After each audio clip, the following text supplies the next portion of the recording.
Welcome back. Eid ul Fitr पर अपने प्यारों के साथ मनाने के लिए ईद परदेसियों की घरों को वापसी का सिलसिला शुरू हो गया है। लाहौर, कराची और रावलपिंडी के लारी अड्डों पर रश ही रश दिखाई दे रहा है, जिसका फ़ायदा उठाते हुए ट्रांसपोर्ट माफिया भी सरगर्म हो गया है और मनमाने किराए वसूल किए जा रहे हैं। किराए के हवाले से जानते हैं लाहौर से सामिया सईद, कराची से अब्दुल हसीब और रावलपिंडी की सूरत हाल बताएंगे अहमद भट्टी।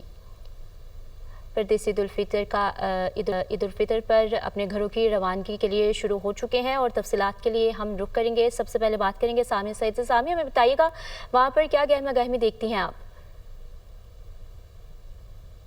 जी बिल्कुल, मैं इस वक्त लाहौर के लारी अड्डे पर मौजूद हूँ और यहाँ पर यही देखा जा रहा है कि मुसाफिरों का जो रश है वो बढ़ता हुआ दिखाई दे रहा है, क्योंकि परदेसी जो है वो अपने प्यारों के साथ ईद मनाने के लिए जो है वो अपने आबाई गांव का रुख करते हुए दिखाई दे रहे हैं। मगर ट्रांसपोर्ट माफिया की जानिब से जो है वो किरायों में खुद साख्ता इजाफा कर दिया गया है और ईदी के नाम पर जो है वो पैसे जो है वो ज़्यादा वसूल किए जा रहे हैं। अलबत्ता अगर बात की जाए किरायों के हवाले से तो रहीम यार खान का जो किराया है वो 2300 रुपये है, जबकि अब ईद के मौके पर जो है वो 3000 रुपये किराया जो है वो लाहौर से रहीम यार खान का वसूल किया जा रहा है। इसी तरह उकाड़ा का जो किराया है वो 900 रुपये है, जबकि अब जो है वो यहाँ पर जो किराया है वो 1000 रुपये वसूल किया जा रहा है। इसी तरह अगर बात की जाए साहिवाल के किराए की तो उसमें भी जो है वो ज़्यादा चार्ज किया जा रहा है और साहिवाल का जो पहले किराया था वो 1000 रुपये था, मगर अब जो है वो 1150 रुपये वसूल किया जा रहा है। इसी तरह अगर बात की जाए मुल्तान की तो मुल्तान का किराया जो है वो 1500 रुपये मुकर्रर किया गया था, मगर अब ईद के मौके पर जो है वो 1650 रुपये वसूल किया जा रहा है। तो यहाँ पर ये देखा जा रहा है कि मुसाफिर जो है